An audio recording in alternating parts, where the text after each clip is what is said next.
Hey, salute to everybody joining me today. We're going to have a real quick conversation. We're going to get into talking about the things that really matters. You see, all this conversation I see over the internet of people talking about remarriage and the family and restoring some level of, or getting young men to check back into the system that currently exists right now. But if you listen to some of these guys that try and promote marriage and family, mostly the TradCon, mostly guys um, in the religious space. Oh, stand by for a second. Or even our buddy over there. What's his name? Um,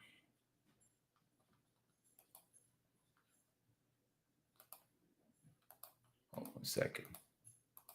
But a lot of the conversation is all centered around what men need to be, how men need to be better, how men need to, wife up these women or be better men for the current crop of modern women that are out here, how we should value marriage and family. But little conversation is had about the elephant in the room: divorce laws, child custody laws, things of that nature that affect the balance of power in situations where you give one party an easy out, where they can absolutely take the resources from another person, alienate that person from their kids, and a system of these activist judges and everybody else that supports them, a monetized system of child custody and child support.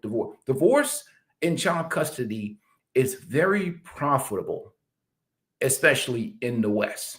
There's a lot of money to be made from divorce, child custody, child support, and those things. When marriages fail, a lot of money is paid into the system, especially with the court system. So, any conversation about marriage cannot really be had with any degree of honesty without talking about the laws. So, whatever Scott Galloway, that's his name, Scott Galloway, whatever Scott Galloway is talking about the young men out here right now in 2025, trying to shame these young men to get back up on, to get married or, you know, get about. Look, I don't think anybody should be a derelict. First of all, I don't support anybody basement dwelling, not doing what they're supposed to do to become the best version of themselves. That I don't support. But the idea that at the end of this rainbow, you're supposed to sign your name onto a contract that is heavily unfavorable for you, that rewards one side for breaking it in a system, a gynocentric system with the distractions of social media. General, hey, El General Air, I see you. He said the divorce laws is from the 1800s. Yes. Different time period, different culture, different mindset, different mentality, different aspect of family. It doesn't calculate into the current, calculate feminism.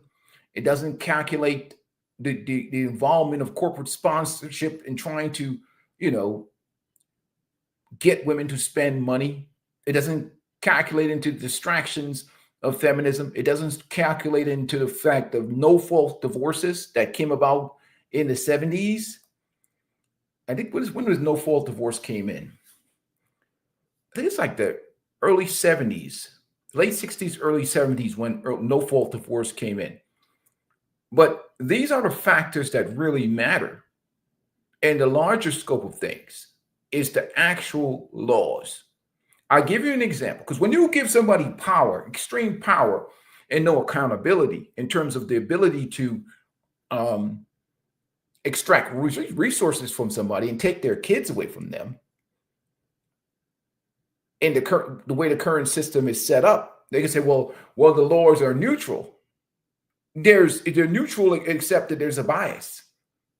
Neutral in what regard? When there is a bias towards women.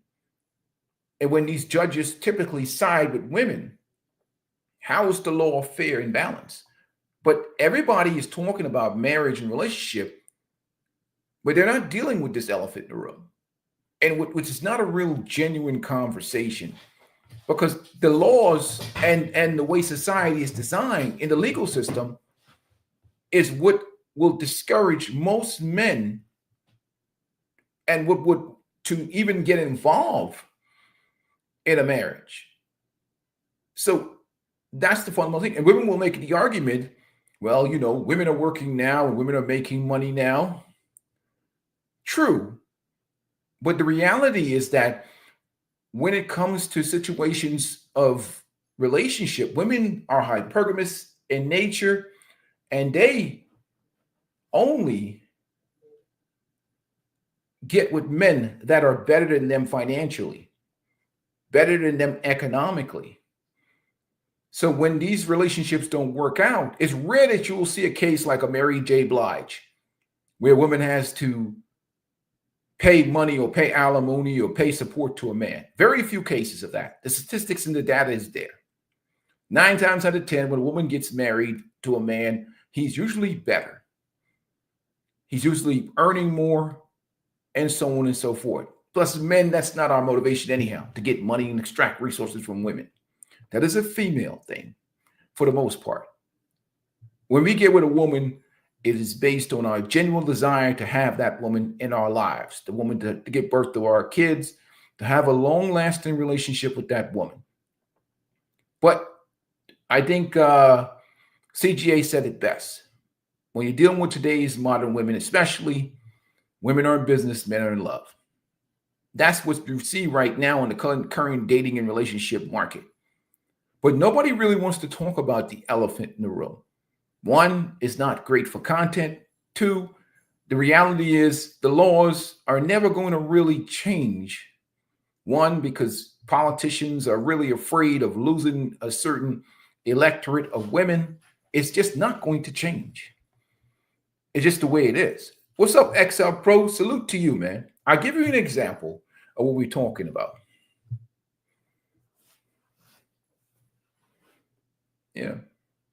Well, the thing about it is this. That would make sense. Except the problem with that is that you're dealing with a situation of respect. And for most men, respect is love. You see? A woman that earns 3 times more than you is going to be hypergamous in nature.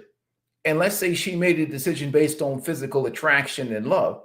Her hypergamy and her female nature, for some woman, unless she's an extremely virtuous woman, then the situation becomes a matter of respect. And respect is love for us. Because if you don't have respect as a man, you don't got nothing. Because then comes the disrespect. Then the only thing you're going to do is if you're a man, you're going to check that. And if it doesn't stop, you're going to hit the exit door. Very rarely do I see a situation where a woman is earning more money than a man where she treats him with respect. Especially these modern women. Very rarely. There are some women, maybe the 1% women, that it will matter if they were a man, and maybe his physical hypergamous nature is just so much more valuable. It doesn't matter. It doesn't matter to the judge, but it matters to your physical health. It matters to your cortisol level. It matters to your mental health. If a man is in an environment where he's disrespected, he dies every day. Every day he lives, he dies. To live in an environment where you're not respected is a slow death. You're going to die. The money won't matter nothing. Trust me. I've worked a job where I've dealt with a lot of men that have left this earth before their time, in my opinion, because of not the stress level, heart disease, stroke, cancer, whatever else. The juice ain't worth the squeeze. The reality of life is best to be in a situation where you're respected. Respect is more important than love. Respect is more important than money. Without that respect, shit, I'd just rather be a bachelor. Date that chick from across town. Keep my own pad. That's what I'd rather do. Why even get involved in that situation? If she got money like that, tell her we'll just date from across town. And the moment you try and disrespect me, that's when I get cut you loose. That's how you deal with women like that. You date them from across town, because getting married to them puts you in an environment where you run the risk of being disrespected. So, she can keep her resources. Respect is more important because that has to do with your self-respect and your dignity.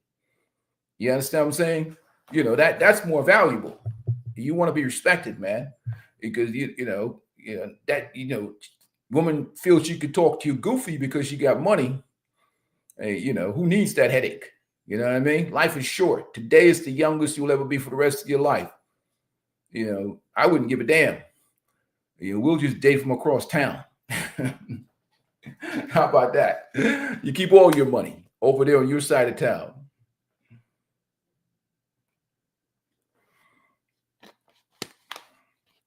Because if she has more money than you, unless it's for religious reason, why get the state involved?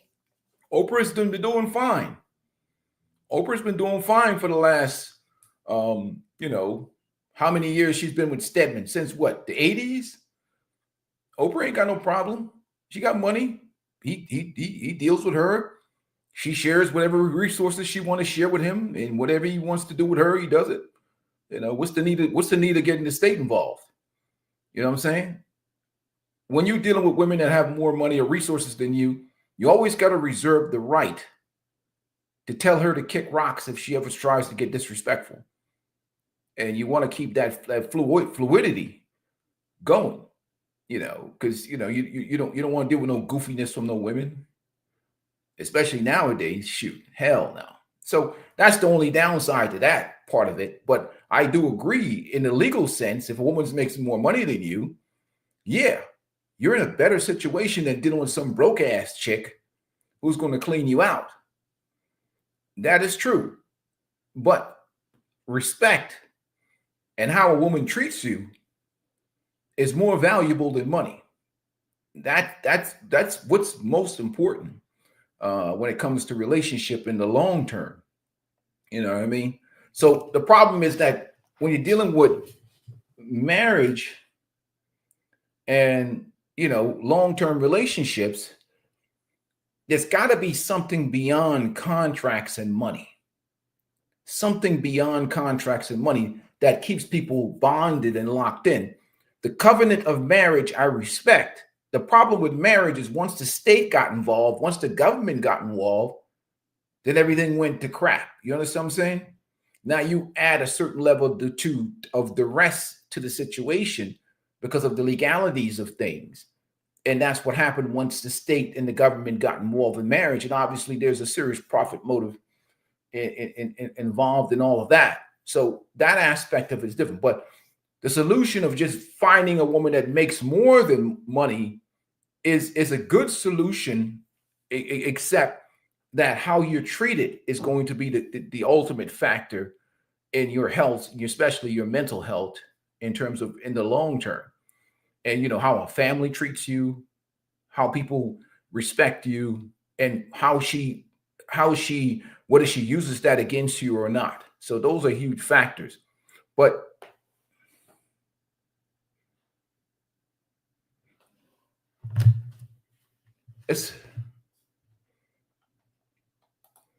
they're going to disrespect you no matter what. At least I have insurance that if she steps out of line, she ain't taking my house. But no, they're not going to disrespect you. Women respond to strength and power. Women,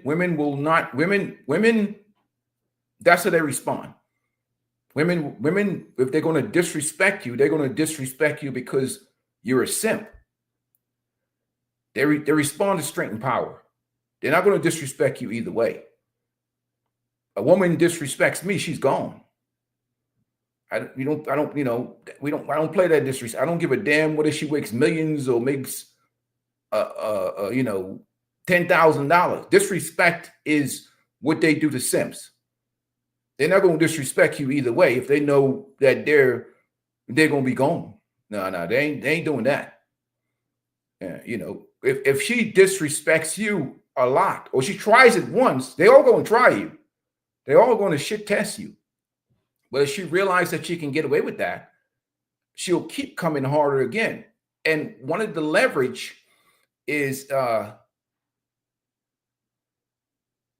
it doesn't matter if it doesn't matter if they know the laws. It doesn't make a difference. It doesn't matter. It doesn't matter if the court will side with them. The laws matter, but the reality, I'm talking about disrespect. I'm not talking about the laws. We're talking about disrespect. A woman, if she feels that you value her box and her presence more than your self-respect, will disrespect a man. If she says she acts out of pocket with you and she sees that you're that much attached to her box, you like her box and her presence more than you like your peace, then she's gonna treat you like, she's gonna be like, this dude right here, I can say whatever I want to say to him, and he keep coming back for more. But if she figures, hey, if I say this shit to him and he put my ass on ice, and not talking to her, but just the cold antifreeze running through your bloodstream, look, I ain't playing no games with you. She'll think twice about that shit. It has nothing to do with money or anything like that. It has to do with respect. Respect has to be established first with women. Without that respect determines how you're treated. Love don't mean no damn thing to them. Respect is what matters to them. And the best way for them to understand respect is to understand replacement. It's replacement that gets them respect, that gets you respect.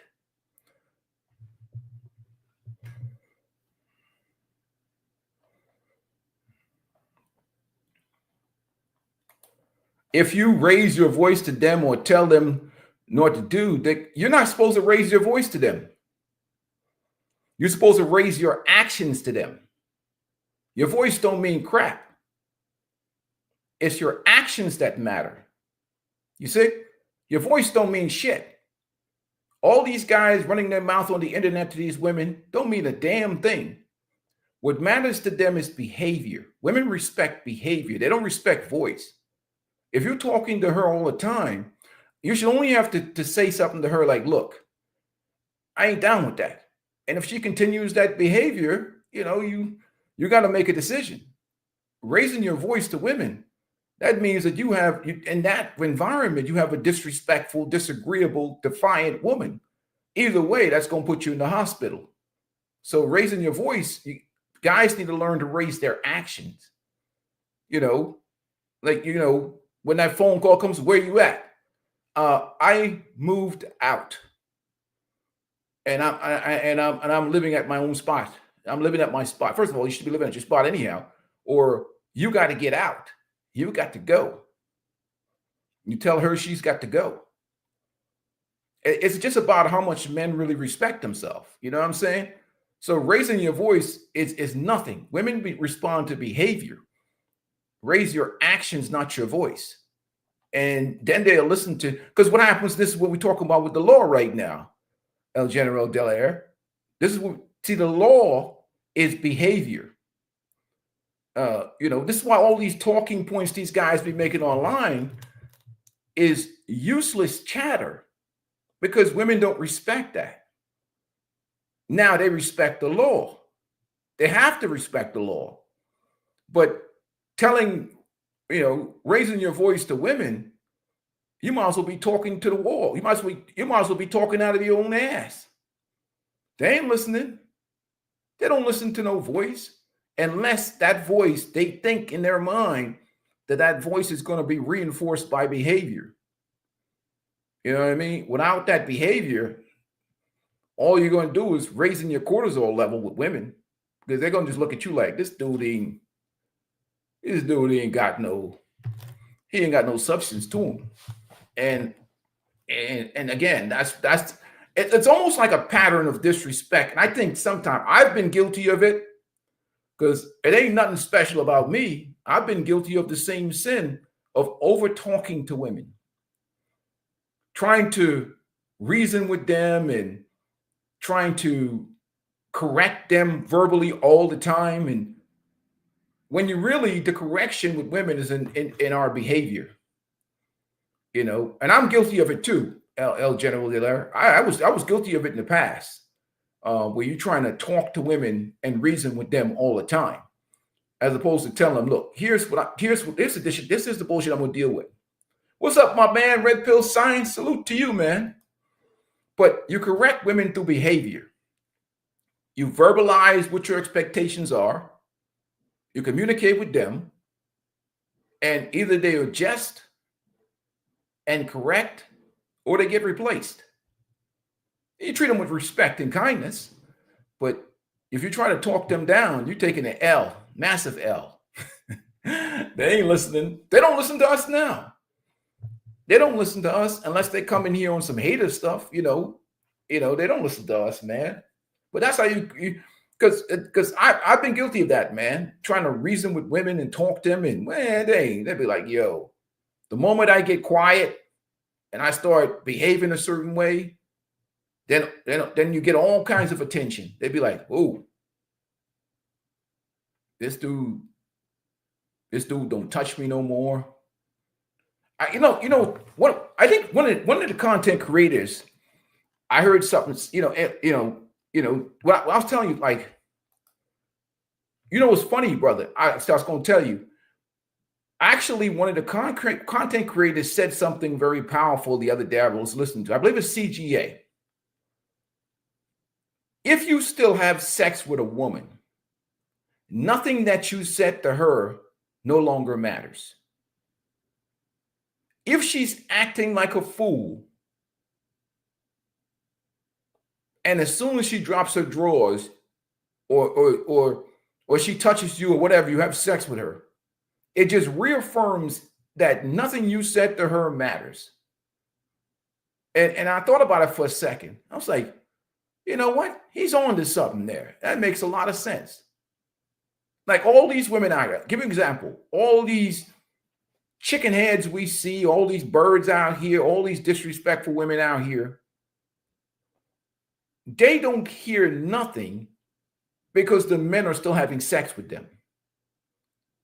You see what I'm saying? Like Meg Thee Stallion basically got Tory Lanez thrown in jail, but Klay Thompson is over there messing with her. You know what I mean? Like, you see what Tyrese's wife did to Tyrese. Sooner or later, some dude's going to get out there and get with that woman. Or what Tia Mowry did with her husband. Sooner or later, some guy's going to get with her. Even worse, you see Jeff Bezos just got married. So if behavior don't change, the women ain't going to respect nothing. So it comes down to the behavior. They don't respect us unless we behave in a certain way. So the mouthpiece, that's why these mouthpiece dudes, I'd be like, yo,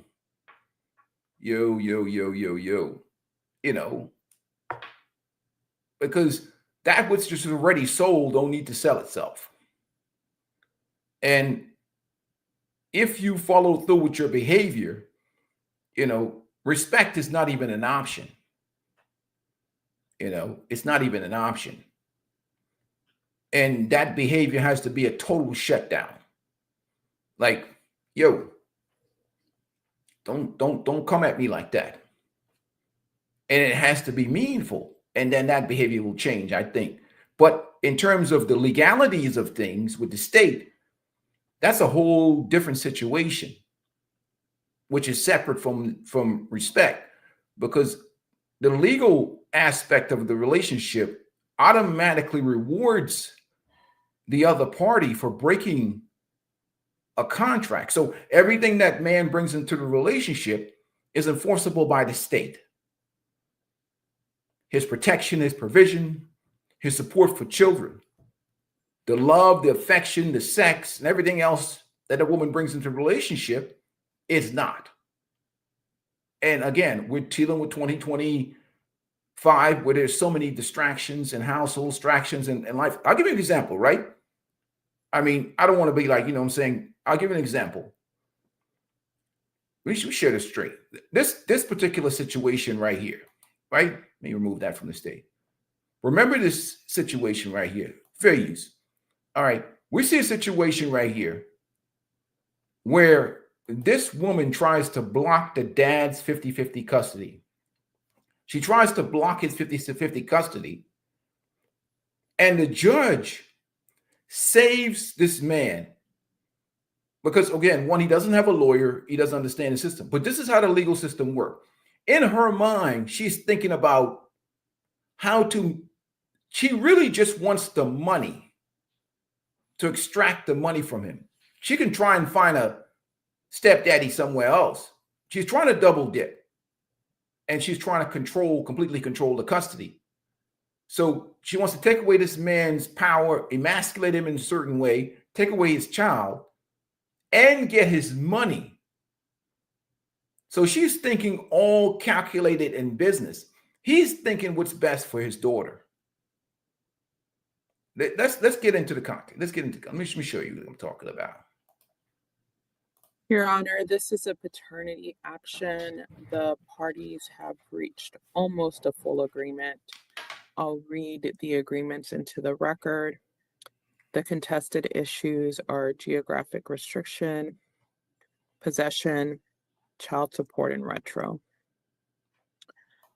Parties are in agreement for paternity to be established today for the child Elena Jupiter, 9/22/2017 date of birth. Neither party is claiming the need for a non-disclosure. Both parties deny family violence. Both parties are in agreement to a joint managing conservatorship for the parents, the mother to be named the conservator to designate the primary address of the child. Parties stipulate that the father is employed at a gross income of $7,417, net resources $5,616.70. Medical support should be zero, as the father has agreed to carry the child or continue carrying the child for health, vision, and dental through his employer. There is not a request for a name change and court costs as billed to the father. I will now call the mother. Ma'am, can you state your name for the record? Yes, my name is LaErica Lewis. And ma'am, can you confirm the full name of the child? Yes, Elena Josephine Jupiter. Her date of birth? Yes, September 22nd, 2017. Who is her biological father? My late Jupiter. And ma'am, at the time that the child was born, were you married to anybody else? No, ma'am. Okay. And ma'am, did you hear the agreements that I read into the record? Yes, ma'am. Are those portions still your agreements? Yes, ma'am. With the slight change, I did mention that I wanted her last name to be changed to include both of ours rather than just one. Okay, so let's, besides that, and we can address that in a second. So again, fair use, guys. I'm gonna get right back to the video. So stand in there. But again, that's another low blow. That's another emasculated low blow. To basically establish herself in power. And it's kind of like to accept his money, resources, trying to like take away his fatherly right. Like it's a symbolic, not only just a symbolic, it's his legacy, to undermine his legacy by adding her name and hyphenating the child's name. It's like a disrespectful, underhanded, dirty move.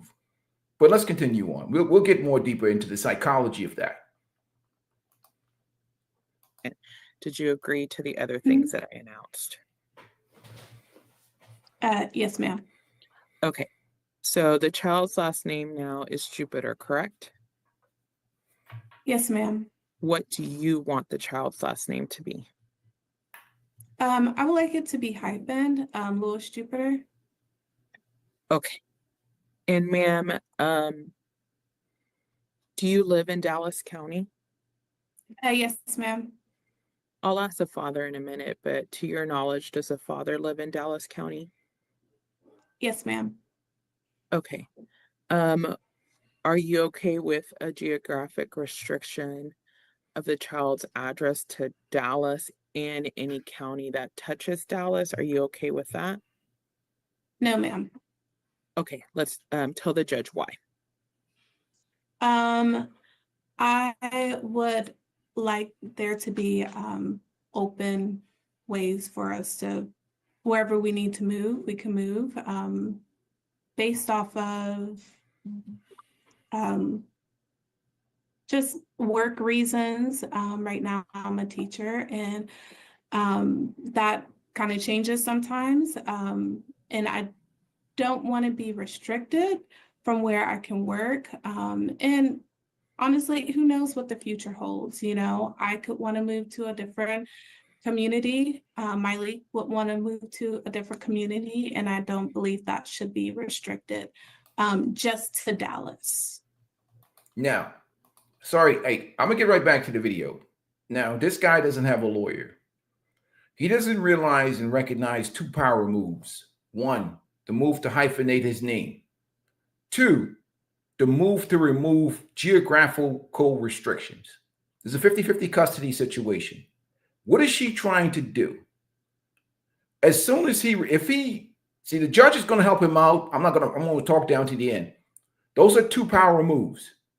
The hyphenation of the name and the removal of a geographic restriction. So she's going to take his child all the way to another state, if he agrees to this, and basically empty out his wallet. Then she's going to go somewhere else and find a step simp daddy to take over his parental responsibilities and start a new relationship with a new man who's going to be funding their life while she double dips from the father and the new man. See, he not knowing what her game is. So he's thinking about his daughter, but he doesn't understand. She's planning to double dip, get her a step baby daddy. That's why she hyphenated the baby's name. That's why she wants to remove the geographical region so she can seize control of his daughter, and hit the road running. He don't know that. As soon as if he ever agrees to that 50-50, removing that 50-50 custody, the 50-50 custody locks her in that area, eliminates all the child support because they both work and they're both professionals. So she's making these power moves, the name change, the geographical location removal, but he's just sitting there. He's not even thinking, and he doesn't have a lawyer or anybody. He's not even up on game. You know, she's thinking, just calculated, just on some demonic shit. She doesn't care about the best interest of her daughter. She figures that she wants to have 100% authority over this child and rob him of. And what happens if he agrees to this? He's going to be the hell gets alienated out of him, and his daughter is going to be gone. Some other dude's going to be raising his daughter in another state. So let's continue on. Okay. And ma'am, is it true that you guys have been doing a 50-50 possession schedule? Yes, ma'am. That's what we, I guess, verbalized that we wanted to do. Okay. Now, have you guys been doing that? How long have you guys been doing that 50-50 schedule? I would say we've been doing that since my late's mother came to stay with him, live with him in I don't know Texas. when that was, ma'am. So Yes, ma'am. what month Um, and year? I don't have the exact date, but I believe it was either early 2024 or late 2023. I don't have the Okay. exact date. Remind me of the child's age. She's 7. Okay. And do you guys live close to each other? You and the Yes, father? ma'am. Yes, ma'am. Okay. And does that work well since the child's enrolled in school? Yes, ma'am. Because when transferring her from one parent to the other, it's a quick commute. Okay. Okay. Ma'am, do you want to continue the 1 week, the 50-50 possession schedule? I do not. Okay. I would like there to be more consistency. We have done the 50-50, and from what I've seen and experienced, sometimes when I would call Elena, she would be, well, most times she'll be with her grandmother. And but when she's with me, she's fully with me. And so I would like there to be more consistently with parents. I would like to have her more because right now I kind of feel like I'm not sharing the custody with my lead per se, but and his whenever he's not available, she's with his mom, and I would like to have her. I would like to spend more time with her. So if you notice the situation here, she's trying to dictate what goes on his 50% custody days. He's not trying to dictate what goes on her 50% custody days. That once that custody transfers over to his 50% custody days, unless there's a safety issue. So if he uses his mom or his grandma to help watch that child when he's working to make money, there's nothing wrong with that on his 50% custody days. But because she has 50% custody, she has no power to dictate anything, and it doesn't get her any money. So she wants to change that. Exactly, my brother. It's all about, money and power, money and power. Because when he uses his mom to watch the girl while he's working, that's none of her business on his custody days. Unless there's a safety issue with that child or something inappropriate going on, you got to mind your business. So it's all about money and power for her. And this is why the laws are so important, not just the laws, but how the laws are interpreted and enforced. The issue is to interpret and enforcement, Hey, salute to you, Red Pill, man. Appreciate the donation. Yep. Once she involves a man with the court, it goes downhill. So this is a strategic move to get his wallet, rip his daughter from his life, and go somewhere else, start a new relationship and alienate him. Just get money coming, get money coming to her. That's what she's trying to do. It's that old slick move. Is there, besides that reason that you just testified to, is there another reason, and there doesn't have to be, but is there another reason why you want to stop doing the 50-50? No, ma'am. Okay. And ma'am, would you, if the judge, do you understand that if the judge orders the 50-50 to continue, that the state is going to request $0 for child support? Do you understand that? I understand. But do you understand that we have calculated child support in case the judge decides to award child support with you having primary custody of the child? The state, do you understand that? Yes, ma'am. and we calculated child support in the amount of $1,123 per month. Are you in agreement with that if the judge decides to give you what you want, which is no 50-50? Yes, ma'am. Okay. And ma'am, are you seeking retroactive support? Yes, ma'am. What? And why are you seeking retroactive support if you guys have been doing 50-50? I'm seeking retroactive support because there was times we haven't always did 50-50, and there was times where I did need assistance. And he would provide some things, but it wasn't what we needed. Again, I have to stop and respond. I apologize, but hey, salute again, man. I appreciate the support. I mean, they're no longer relationship material, facts. But here's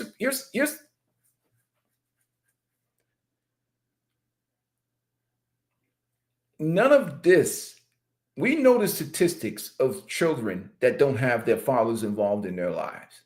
She cares nothing about what's in the best interest of her daughter.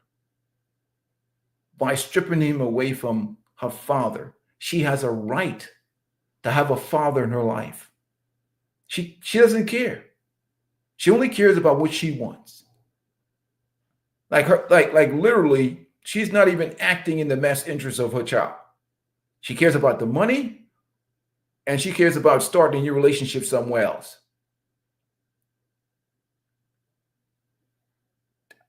I mean, no other man is going to value or treat her daughter like her own biological father, if he's a good father. But she's willing to strip this child away from a father that she loves and a father who loves her, just to gain power and control and to start her new life somewhere else with some simp. But let's continue on.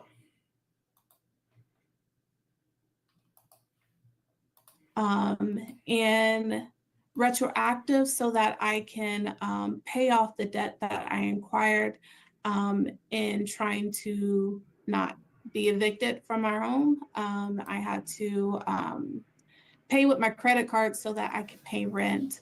And so in those moments, I believe that my league should have helped me with all the things that we needed, even getting her supplies, like, and there's times where he did.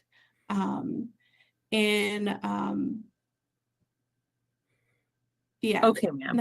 That's basically what it is. So you understand that the state has calculated an amount for retroactive support. Do you understand that? Yes, ma'am. And do you understand that when we calculated that retroactive support, that we did not include the year or so that you guys have been doing 50-50? Do you understand that? Yes, ma'am. And that we gave the father credit for $4,000. Do you understand that? Yes, ma'am. And as such, our initial retroactive calculation for the judge's consideration is $36,428 to be paid off at $232. Do you understand that? Yes, ma'am. Is that your wish for the judge to enter that judgment? Yes, ma'am. Okay, ma'am, do you have anything additional that the judge should know so that he can rule in your favor? Yes, I've always been my daughter's custodial parent. I would say even when Myleik and I were together, I would stay at home mom, and that we were always together. Even when things ended, she moved when I moved out of the home, lived with my parents, she was with me. I took care of her. Even when we moved to Texas, she was with me full time. And it wasn't until Myleik's mom came that she was even able to go and spend consistent time, in which I felt was very necessary for her, because she always desire to be around her dad. But yet I would still get that she desires to be around her dad, even when she's supposed to have that 50-50 time with her dad. So when I would have her, it would seem like she did spend time with others rather than not solely with her dad, but just majority of the time with her dad, because she still missed him. And I get, like, as children, we miss each other, you know, she missed her dad, she missed her mom, depending on what plays. But it was still very consistent, like as when she missed her when he wasn't, I wouldn't say that present, because he did come around and visit, but when she wasn't in his household to where she was in his household. Thank So you, ma'am. yes, ma'am. I will go. So basically, if the dude has the kid and he has to go to work, he leaves the kid with his mom. His mother, the child's grandmother, watches the kid while the man has to go off to make money. Then he comes back and gets to, again, she doesn't get to dictate to him his custody while he has his kid. She doesn't get to dictate what he does with his custody unless there's some harm done to the child.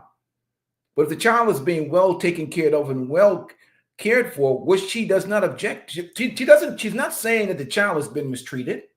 The child's not being abused. The child is with his grandmother, paternal grandmother, while the guy is off making money.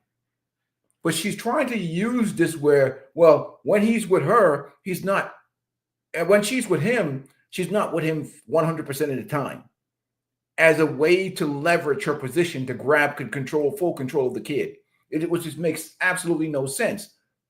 Because the guy's mom moved to Texas specifically with the purpose of helping out with the child. So let's continue on. It's crazy. Go ahead and pass this witness. I will call the father. Sir, can you state your name for the record? Yes, ma'am. My name is Malik Jupiter. All right, Mr. Jupiter, and I know there's some things we don't agree on, but let's focus on the things that I announced as agreements. Sure. Earlier, I announced some agreements to Judge Aguilar. Are those your agreements? Could you restate the agreements, please? Yeah. You agree that there's been no family violence, is that true? Yes, ma'am. Correct. And you agree that you carry health insurance for the child, is that true? Yes, ma'am. That's correct. And sir, just give me 1 minute. You agree to joint managing conservatorship and that there be no medical support ordered? Correct. Yes, ma'am. And you agree that you're the father of this child Yes. Yes, ma'am. and a court cost is billed to you? What is the court cost? It's a one-time payment that is billed around 90 days from today. What is that number? Do we have that number? I don't. Oh, I okay. will, besides that, let's put that as an issue for the judge to decide or explain. Do you Sure. agree with everything else I just said? Yes, ma'am. Okay. So let's move on. Sir, do you live in Dallas County? Yes, ma'am. I do. Are you asking for the child's address to be restricted to Dallas and surrounding counties? I'm not asking for it to be restricted to Dallas or surrounding counties. However, my only Hold on. Major F up. He's not asking for the child to be restricted and they have 50-50 custody. You see how he's not thinking clearly? You see, he's not thinking clearly. He should have a lawyer, and she's thinking straight up about decapitating him and his rights. That restriction, if he removes the restriction, she's going to make it difficult logistically for him to see his child. But he's not thinking clearly. Because remember how big Texas is. If they live in Dallas, she can just move to Austin and then he's not going to be able to go see the child and maintain in 50-50 custody, then she's going to refile for the child support order and get the $1,100 and whatever something dollars a month. He's not thinking logically that this woman is trying to strip his child away from him. You know, and you know, he's thinking, well, on or whatever. He's being too egalitarian and agreeable in this situation, not understanding that she's on some demon time, and she really just wants the money. Because again, he doesn't serve any purpose for her. He serves a purpose for their daughter. But these types of human beings are selfish. This is a selfish, self-centered woman. She's not thinking about what's best for her daughter. She's thinking about what's best for her life, which is to have ultimate power and control of the situation. Because again, she's going to try and start a new relationship and get herself in the words of Anton Daniels, a step crash daddy, a crash dummy or something. She's going to get another man into the picture and get that man's resources and get his resources and have control of the child. She's trying to double dip. It really comes down to it. Let's continue on. This is a tactical effort by her. The restriction would be if both parents are not in the same state or location, if that makes sense. Okay. And sir, are you requesting to continue with the 50-50 schedule? Yes, ma'am. I am requesting to continue with the 50-50 schedule. Okay. And sir, what is your opinion on the retroactive support? I believe you said the retroactive support would be over $36,000. I think That's what I announced, yes. yes, that would be in consideration of my current income. However, I wasn't making this current income years prior. So I feel like that would not be correct or fair to me as a person. Okay. When did you start making the income you're making today? This year. And so January, February, what month? January. So my income would have increased over the previous year. Okay. What was it before? I think my salary last year was like $80,000.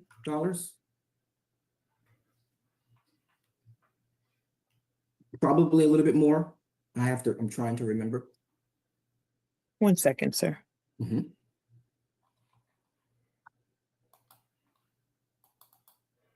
Okay. No, it should have been at least 90,000 actually. I'm thinking, I'm remembering. Okay. Mhm. Do you have any other children, sir? No, ma'am, just one, Elena Jupiter. And do you understand that the gross amount that I announced to the judge was $7,417. Did you hear that portion? Yes. And I just did a quick calculation with 90,000 Mhm. and the gross would be 7,500. So Okay. it's about the same. Do you Sure. understand? Sure, I see now. Okay. Yes. Okay, perfect. And sir, what is your response to the mother's testimony regarding, to any of her testimony? Sure, yes.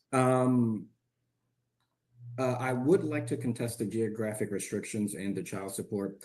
And so I'll go with the first one, the geographic restrictions. And so I agree with Lyrica, the mother, that we don't want to be restricted to one area. And the only challenge that I have with that is I moved to Texas because of her. Years ago, when her stepfather was diagnosed with stage 3, stage 4 cancer, she had to move to Texas, and I was already in a career in Harrisburg, Pennsylvania, where we were living. I was working at another university, already in my career, but she asked me, could she move? And that would mean that Elena, or our child, would have to move too. And because I Understood. Your Honor, I'm going to withdraw the type of question I asked, and I'm going to ask a more pointed question if you don't mind, Your Honor. Okay. Sir, do you want the child to be restricted to Texas?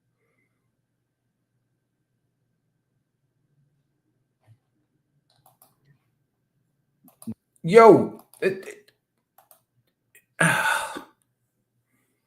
yes, you want the child restricted to Texas. You want the child restricted to Dallas County. Jesus.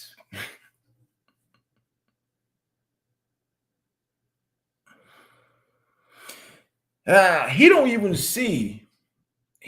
even see he's about to get he's about to get robbed and alienated and exploited. He doesn't know any better. He doesn't see what's coming. Yeah, he should have had a lawyer. He should, next to him. And he needs a lawyer. I mean, he has no idea. He's about to get cooked, man. Hey, TK Travels, appreciate the support, man. Appreciate the super chat. I appreciate it. Thank you. But, yeah, she's thinking strategically. She's thinking tactically. He doesn't realize that this is a tactical move to strip him of his parental rights and custody of his child. I think the judge saves him at the end in this video, but thank God he's in the state of Texas. He said, here's my 2 cents. This is a payback for his not proposing. Yep, she probably got pregnant on man.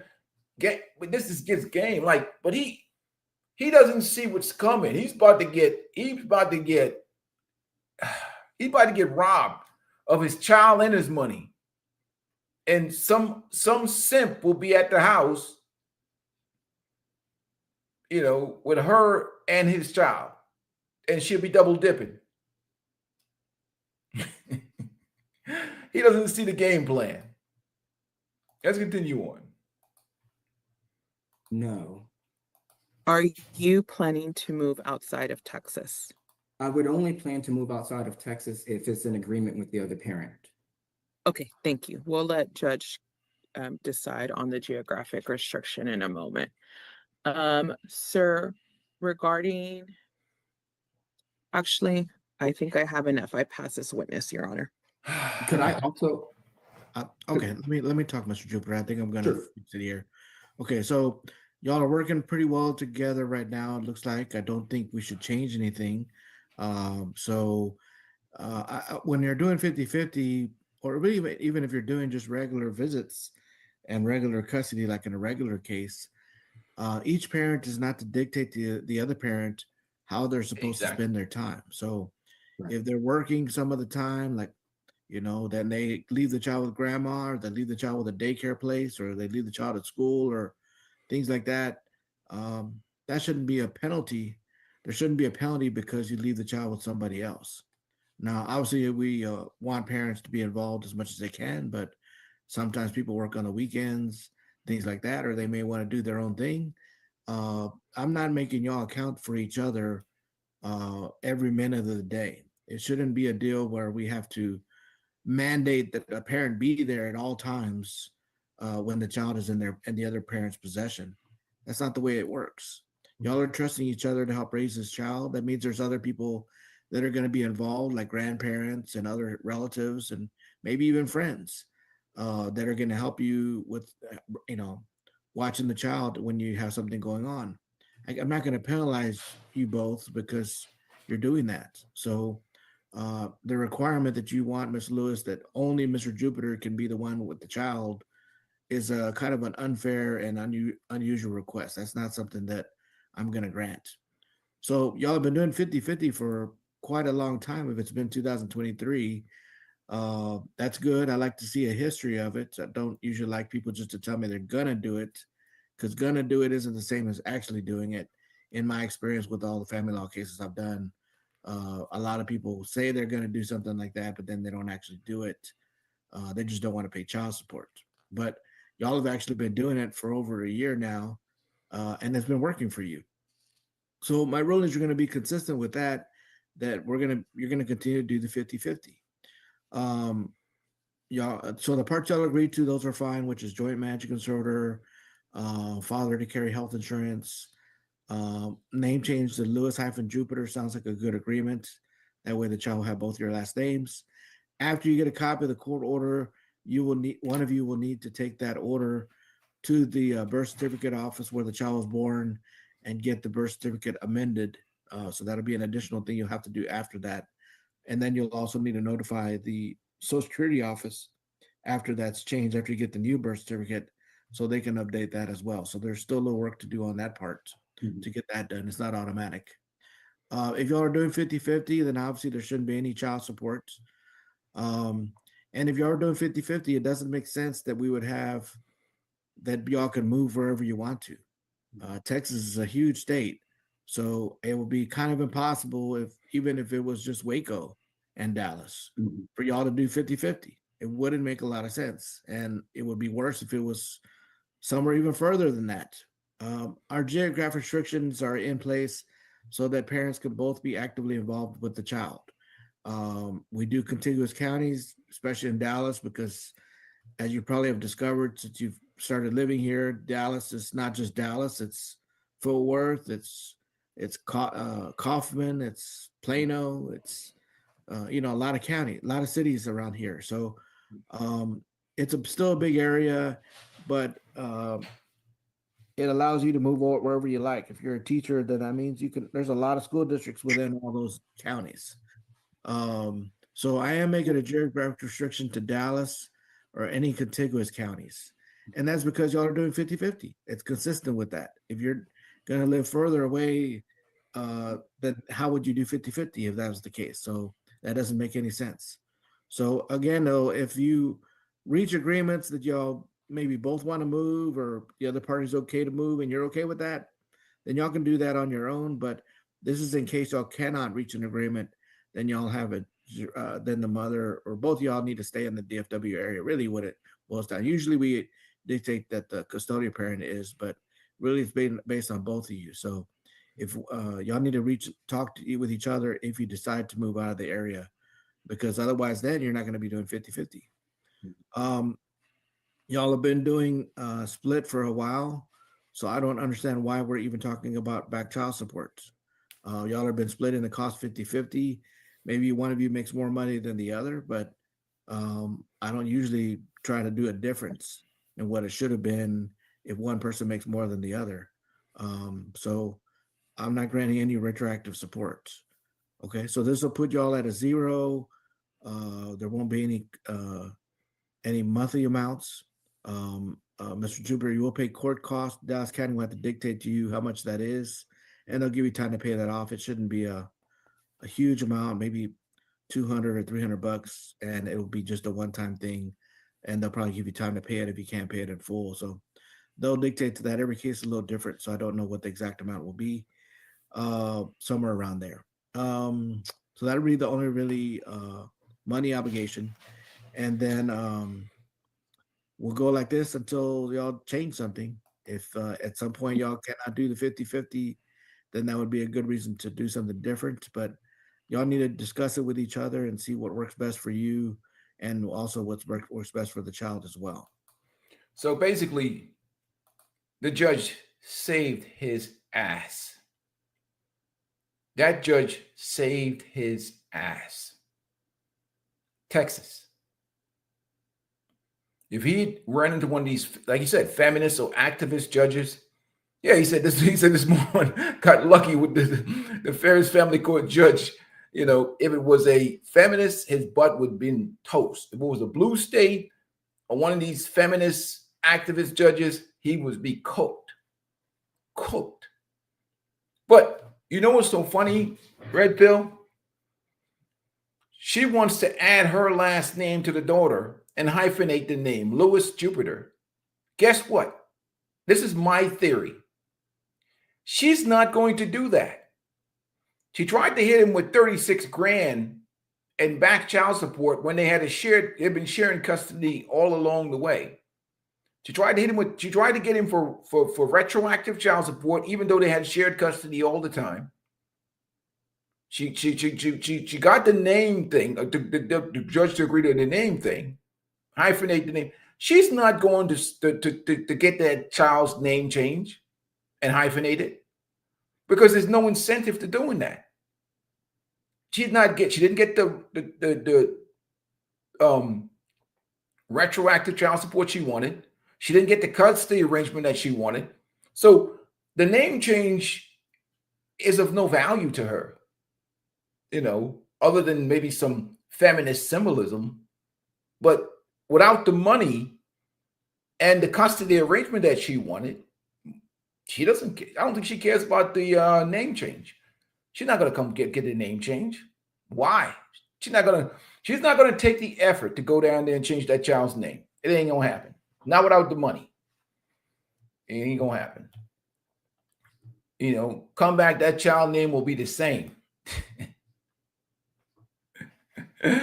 Oh, man. But let's move right along. Let's get this jacked up woman out of that screen. She's jacked up, period. And then, but let's get back to the topic at hand. It's the laws and it's enforcement of the laws that matters the most. No serious conversation can be had about marriage or the future of marriage in America or in the West without any consideration of the current laws and how the laws are applied. People say, well, the laws are just the laws, and it just penalizes the person that makes the most money. How the laws are applied makes a huge difference. And the biases that exist in family court, divorce court, and so on and so forth, those things are relevant. And those things are what's important.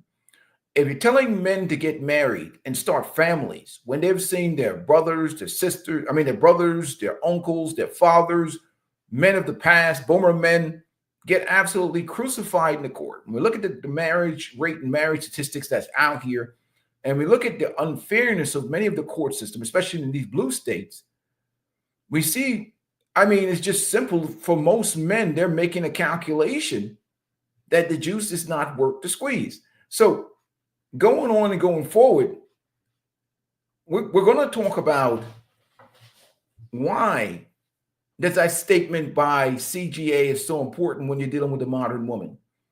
CGA said that women are in business, men are in love. Men are in love, women are in business. That's a statement by salute to CGA for saying that.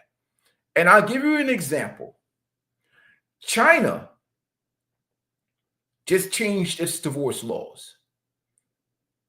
And all of a sudden, the women go in chaos. Now, they can't, if a man marries a woman and she get to put her name on his property. So these women, the divorce rate in China dropped like 70% when they started implementing this before the new divorce laws came in, because gold diggers were marrying men for like maybe even a couple of years, divorcing them, extracting their property, extracting their wealth, and whatever else. So China changed the laws, basically stating that whatever that man has or owns before the marriage, his new wife cannot just divorce him and extract that from him, steal his wealth. And let me show you how the Chinese women responded to that, which really proves the point of that topic, what CJ was talking about. Men are in love, women are in business. So without further ado, let's see how the Chinese women responded to the new Chinese law, the marriage and divorce laws. Fair use. Let's continue on. When civil affairs offices reopened after the holiday, the number of people lining up for divorces exceeded those queuing up for free giveaways. Some believe the high divorce rate is due to the low cost of marriage for women. 离婚率越来越高，到底是什么原因？ I think the high divorce rate comes down to marriage being too easy for women. If women had to buy a house and a car before getting married, would they still talk about divorce so casually? If they had to pay the groom a dowry worth hundreds of thousands, would they still be so quick to bring up divorce? If women were the ones responsible for financially supporting the household after marriage, the divorce rate would be much lower. Right now, women receive a bride price when they get married and can still make money when they divorce. That's why they feel so confident about leaving. They have nothing to lose.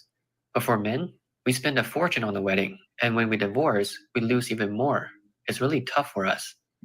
And apparently, China is doing something I wish the United States would do, because I've been saying this for the longest. I think if they were to get rid of things like alimony and child support and things of that nature, I really think the marriage rates would go up and divorce rates would go down. However, it seems like from what I saw, because Manosphere's Highlight Daily reacted to this, apparently it's having the opposite effect because now women don't have that safety net.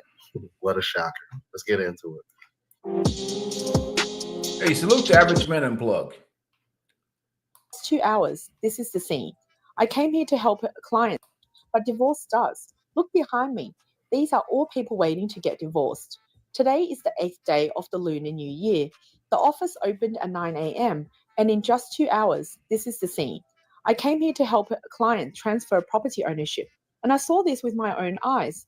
Just look at the line. Everyone here is getting a divorce. So far, I've only seen one couple getting married. During the 2025 Chinese New Year, an unexpected topic gained widespread attention. The phrase, "Did your family argue during the New Year?"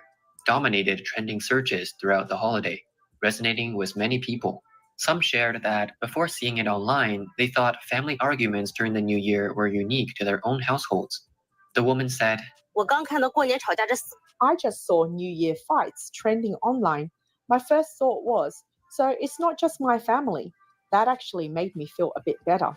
In my home, fights can break out over anything, from something as small as a chopstick falling on the floor, too much filling in dumplings, or even a child coughing, to something as big as the footballer Messi controversy or international conflicts. The new year is supposed to be a time of joy, but in reality, the more people gather, the more arguments happen. The reasons are endless. If you can think of it, it can probably start a fight. Even now, I don't understand. Getting together for the holiday isn't easy, so why do people end up arguing? Among the most serious disputes were those between married couples. These conflicts were not limited to verbal arguments. Some escalated into physical altercations, including fights and overturned tables. As a result, Man, them rooms look like a hurricane hit that shit. What the hell is going on over there? So y'all get angry and y'all just start breaking everything in the house? Dude, that's crazy work, bro. I ain't about to do all that now. when civil affairs offices reopened after the holiday, the number of people lining up for divorces exceeded those queuing up for free giveaways. Some believe the high divorce rate is due to the low cost of marriage for women. 离婚率越来越高，到底是什么原因？ I think the high divorce rate comes down to marriage being too easy for women. If women had to buy a house and a car before getting married, would they still talk about divorce so casually? If they had to pay the groom a dowry worth hundreds of thousands, would they still be so quick to bring up divorce? If women were the ones responsible for financially supporting the household after marriage, the divorce rate would be much lower. Right now, women receive a bride price when they get married and can still make money when they divorce. That's why they feel so confident about leaving. They have nothing to lose. But for men, we spend a fortune on the wedding, and when we divorce, we lose even more. It's really tough for us. And that's a valid point because I've been saying that for the longest on this channel. I'm like, if the shoe was on the other foot. Yeah, the investment, I gotta get the original video. He's just a reaction. I'm not doing right now, doing a reaction to a reaction. I have the original video somewhere. I thought I clicked on it, but this was one that he reacted to it. Average Man Unplugged. But there you go. You know, if whoever has the most invested in the situation has more invested in seeing that it when men get married, he's really committed to life. And he puts his resources and his name and his legal responsibilities on the line, his financial, his resources, everything is being put on the line by that man. And again, if you deal with a situation within the law where that woman is rewarded in any way in the current modern society with all the distractions out here and all these people out here telling women what they deserve and how they're supposed to be feel, and social media tell them about their happiness, and comparisons to thief of joy and all these distractions and all these content creators. I mean, if you make it easy to just end a marriage because a quote unquote in the moment you're feeling unhappy, then women are emotional creatures. They're going to do whatever they're going to do, especially when there's no consequences for it. The man has consequences, so he's invested interest in making that marriage work. So let's continue on. Women would not be wanting marriage. Yeah. Why? Let's keep it moving. However, others argue that women choose to divorce because their husbands show little personal growth after marriage and fail to provide a stable life. One person commented, Have you ever noticed that 80% of women in the beauty industry are divorced, and many of the most successful ones are also divorced? That includes me. I think the main reason is that women today are more independent. They've realized their value and unlocked their potential. And at some point, they start to see that the husband they chose isn't supporting them, isn't helping the family, and isn't taking responsibility for the household. Most women get married thinking they will take care of the home and family, but over time, they realize their husband can't provide financial stability or fulfill his role. That's when they understand that relying on themselves is the only way to have a better life. So these women step up and start building careers. The more successful. Let me switch them up to a different video. We'll get really into it. Let me show you how pissed off these modern women were in China when they changed the laws. Like, you're talking about, it enraged them. And again, they're talking about not getting married just because the laws are more equitable and fair. That just tells you how much the women really care about love or marriage or whatever else. When you take the financial incentive out of marriage, this is how women react. Well, not all women, but women that are not truly down with a man. Right now, what scares me the most isn't that people born in the 90s won't have children, or that those born in the 2000s won't get married. It's that people born after 1980 are even supporting their children's choice not to marry or have kids. Especially since the new marriage law came out, more people are choosing not to get married or have children. Can you believe it? In the future, no matter how well a woman cleans, cooks, or takes care of the kids, if she doesn't earn money herself, she will end up with nothing after a divorce. This is because the new marriage law protects personal property. If you didn't earn the money, you won't get a penny of it. On February 1st, China's Supreme Court introduced the second judicial interpretation on marriage and family in the Civil Code, known as Marriage 2. On Chinese social media, many people say that Marriage 2 is forcing women to wake up.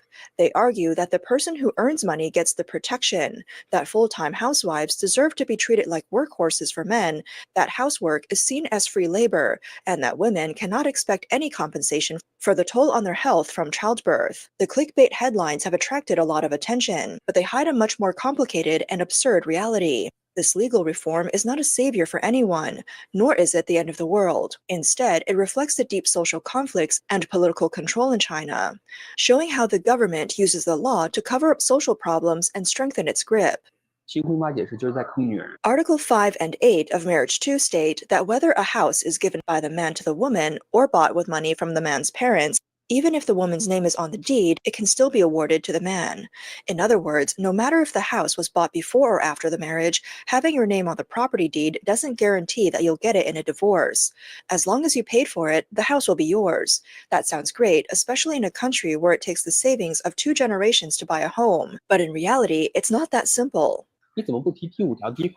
Why don't they mention the first clause of Article 5? With a prenuptial or postnuptial agreement, even if the woman's name isn't on the house, the property might still be awarded to her. And why don't they talk about the second clause of Article 5? It explains under what conditions a man can take back a house he gave to the woman. For example, if you have a quick marriage and a quick divorce and the man is not at fault, the court will still consider factors like the length of the marriage, whether you had a child, fault, and each partner's contribution to the family. In such cases, the man may be required to compensate the woman.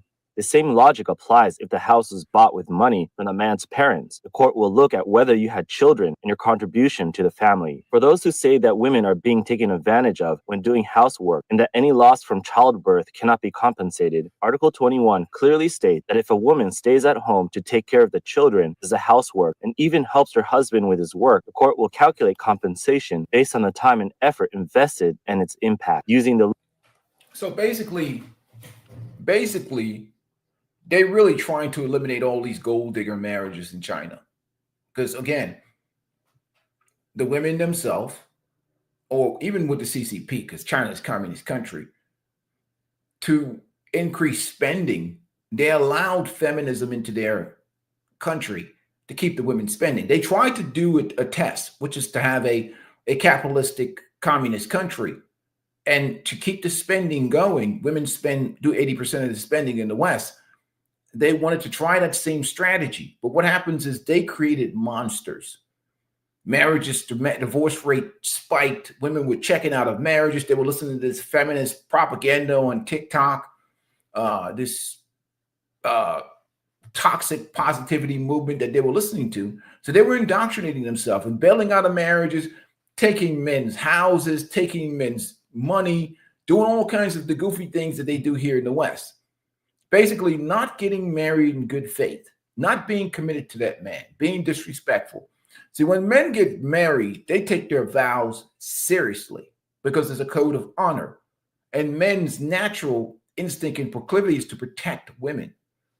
And that was used against these men in these situations. And also, you got to consider China's one-child policy for many years, which in essence, it really put certain limitations on the dating and relationship market in terms of the amount of females that are born. And, obviously, if you're the only child, you're going to be spoiled most of the time. So higher expectation, delusional standards on social media, them being raised up by the consumer market, trying to sell Valentine's Day gifts and products and whatever else. And this ultimate entitlement mentality that spreads like a virus from the West created issues in which used to be a very, very traditional, cultural, respectable marriage in the old system and under the old ways. So they allowed the Western poison into their system. And again, they brought in this old ideology or mindset of abuse when most of these guys are working 7 days a week, nonstop to support the family, the wife and the kid, as usually at home with the kids. And they don't talk about how these guys are working every day and investing every dollar in their household. So that guy is really married for the rest of his life. He plans to die with this woman, but the women do not. So again, the law is only fair because who are filing for the divorces when they change the law? The women, the same way here in the West. Most of the times, it's like 80% of the women that are filing for divorces because men take marriage serious. Let's continue on. Local average disposable income. This means that the invisible contributions of full-time housewives are finally being recognized as measurable economic value. Moreover, after this reform, there is no cap on the compensation amount. It depends on the local income level and the family's financial situation. In wealthier families, housework is considered more valuable, and the compensation awarded in a divorce could be surprisingly high. Take the case in Shanghai, for example. A man took out a 10 million yuan loan before marriage to buy a house. When they divorced, the house went to him, but because the woman stayed home full-time for 8 years to take care of their child, the court ordered a 5 million yuan compensation in her favor. The man kept the house but ended up emptying his savings. If he didn't have cash, the house might have to be sold. With the current weak real estate market, it might not sell for a good price, and in the end, the man could be left in debt, while the woman leaves with money. The clauses are written clearly, but most people don't read them carefully. They prefer to listen to oversimplified summaries, which leads to misleading interpretations from the start. Marriage, too, clearly shows a bias in favor of women. Its root lies in Article 1087 of the Civil Code, which states that in dividing marital property after divorce, Priority is given to the children, then to the woman, then to the faultless party, with the woman even taking precedence over the faultless party. Why? Because the government doesn't care about who is right or wrong. What it fears is that women, after a divorce, might be left without money or skills, turning them into a potential social bomb. As a result, men are forced to pay a youth loss fee, and even the property of their parents might be divided by the judge under various pretexts. For instance, in one case, a family with assets of only 300,000 yuan ended up with a woman being awarded 500,000 yuan.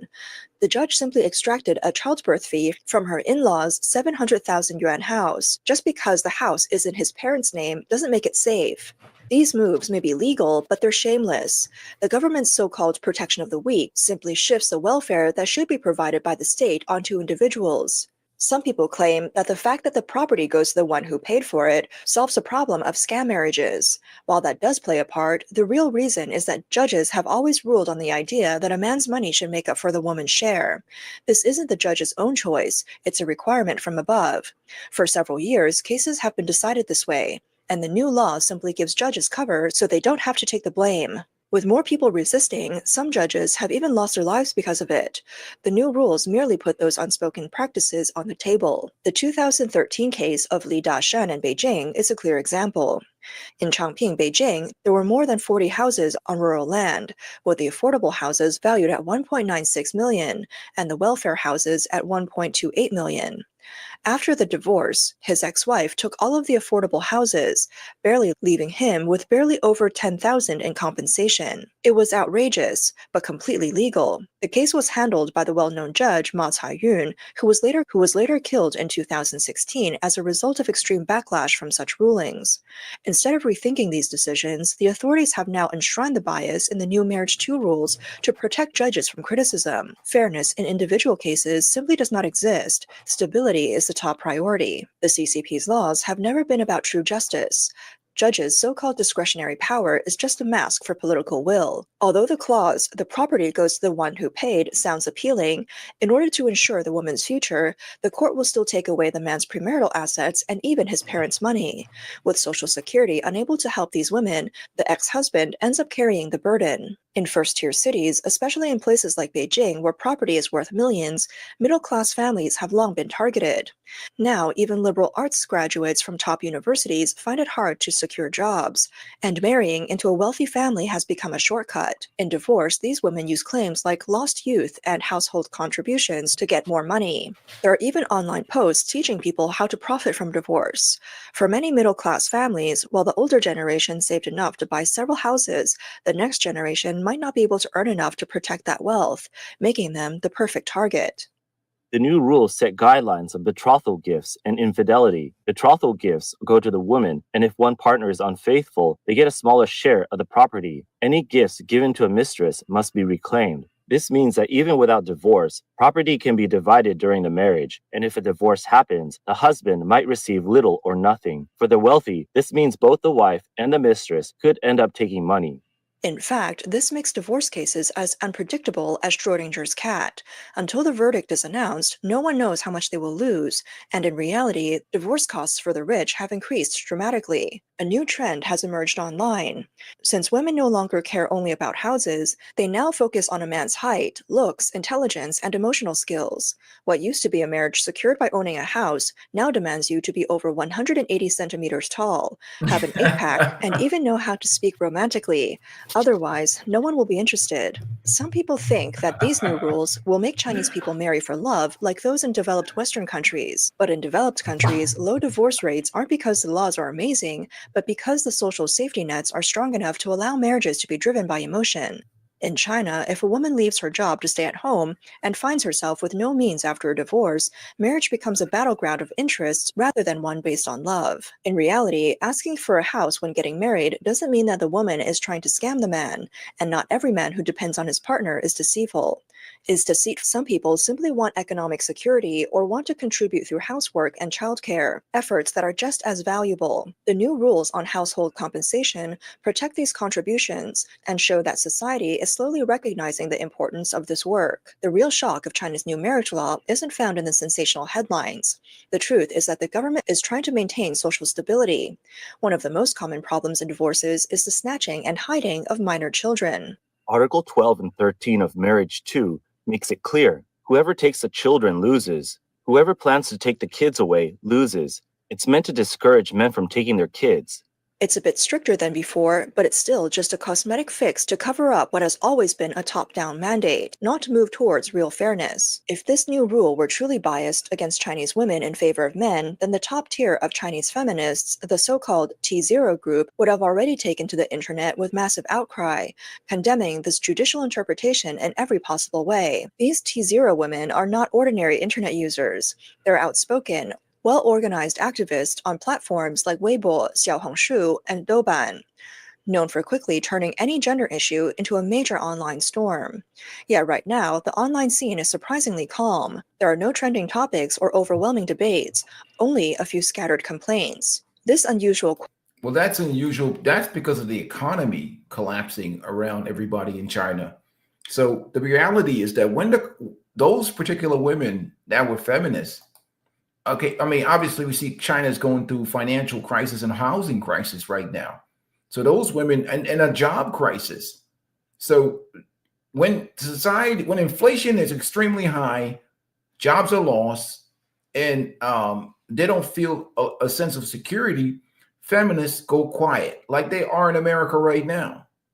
You know, ever since Trump became president and they start cutting these programs, and they saw the election win and Harris did not win. A lot of them are quiet now. You don't hear them talk about all their transgender issues and any of that stuff. And it's not really been talked about as much as it used to be during the time period when Biden was in power. So when the dynamics of power changes, feminists go quiet. When their security and backing by the government goes away, they tend to be quiet. Let's continue on. quiet suggests that they do not see Marriage 2 as a monster at all. They may even have found parts of the law that benefit them. The T0s have obviously seen that Marriage 2 has not completely tilted to one side, so they are neither furious nor excited, but are just calmly weighing the chips they can still get. Why did the CCP launch this move in 2025? The answer lies in three factors: population, economy, and geopolitics. China is facing a severe population crisis, with the labor force expected to drop below 900 million by 2030. This trend poses a huge threat to both the economy and social stability. In the past, a woman's role in marriage was often seen as that of a housewife who depended on her husband's income and property as a safety net. But with a labor shortage, that model can no longer stand. The new rules change how property is divided in a divorce, weakening that safety net. For example, the division of property is now much stricter for the partner who does not work. This is designed to force women into the labor market. Without the security of property, they must work to gain economic independence and help fill the labor gap. At the same time, the rule aims to reshape family roles. The traditional model, where the man is the main breadwinner, is being replaced by a system where both partners contribute. Under this new system, marriage is no longer just an emotional bond. It becomes a functional contract meant to serve economic transformation and social stability. The CCP hopes that by reshaping the family structure, it can ease economic pressures and keep domestic affairs stable amid the broader US-China competition. At first, Marriage 2 appears to simply regulate marriage, but its true purpose is to reinforce the social structure. The family is seen as a stabilizer. If couples work together to tackle economic challenges, social divides will lessen. But if marriages break apart, social instability could worsen. In this view, marriage is not just a personal choice, it's given a national mission, becoming part of a larger geopolitical game. Marriage is no longer seen as a necessity in life, but as a kind of business deal that requires weighing benefits against risks. In the past, men held an advantage in the marriage market because of assets like property and cars, but the new rules diminish the value of property. Today, emotional value, social connections, height, intelligence, and similar traits have become the new assets. Men who lack these advantages might be edged out of the marriage market, and the survival space for some 30 million bachelors may shrink even further. On the other hand, highly educated women can thrive under these new rules, enjoying economic independence and legal protection, and may even use these functional marriages to climb the social ladder. However, women who rely on marriage to change their fortunes face even greater risks. Prenuptial agreements, choosing not to have children, and open relationships are gradually becoming more common. Marriage is no longer a lifelong commitment, but a customizable contract. The rise of the single economy is another major development. Products and services like mini appliances, single-serving meals, and AI companions are quickly becoming popular. People are starting to redefine what happiness and success mean, moving away from the traditional family model. In the end, these new rules tear away the warm sentimental view of marriage and reveal its true functional and utilitarian nature. This brings us to a deeper question. With the old rules thrown out, it's time for everyone to redefine the source of their own happiness, whether through career success, personal growth, or exploring diverse lifestyles. And there you have it, folks. There you have it. Basically, China, welcome to the West. It is what it is, man. Again, it's the laws that matter. So whoever wants to get into marriage nowadays under the current rules, under the current system, based on the current social climate, good for them. You know, I always think, you know, the covenant of marriage, or whether you're a religious person, I understand that, especially for those that are deeply religious and spiritual. So I understand those commitments. I understand the benefits that marriage has for children. The nuclear family, in my opinion, is the foundation of a good community and society. But under the current system, the problem is that people have changed. And there's some adaptations that has to come. If marriage is not, you know, it's a situation where the average marriage is end in 5 years or 6 years or 7 years, and people are losing custody of their kids and whatever, and people are leaving these relationships just because they're unhappy. It's a huge gamble. But what China did, I think, by taking away the financial, you know, incentive to divorce or just end marriages, is that people now will get into marriages genuinely from a good place of true commitment and trust and whatever else, because the financial incentive of divorce is removed. So I do disagree with the commenter. Once you remove the financial incentive to end marriages quickly and give somebody a little cash out, whatever, because they're in their emotions or in their feelings, it certainly makes a person thinks twice about just, you know, living in their feelings, or any little, you know, quirk or disagreement or any little fantasy that they get from online, you know, or their own ideal of what happiness is instead of peace, to just end relationships. They'll have to think twice. But at the end of the day, without any changes in the laws or any changes in the rules, I think that the marriage rate, especially here in the West, is going to get even worse. Because I think men are realizing that for many men, it's just signing up for slavery and torture. So at the end of the day, it is what it is. But gentlemen, thank you for joining me today. Appreciate those that have supported the channel. It is what it is. But at the end of the day, that's the elephant in the room. When you're talking about relationships, you're talking about marriages, you're talking about fixing the dating and relationship market, the first thing to do is start with the laws. If women really wanted to get married, go change the laws. Otherwise, everything else is just basically whatever. Anyhow, I know the feminists going to come in. Oh, you know what? Women are making more money than men, and this is it. Man, that's not what the statistics say. So anyhow, I'm out of here, gentlemen. Appreciate your support. Thanks for watching. I'm out.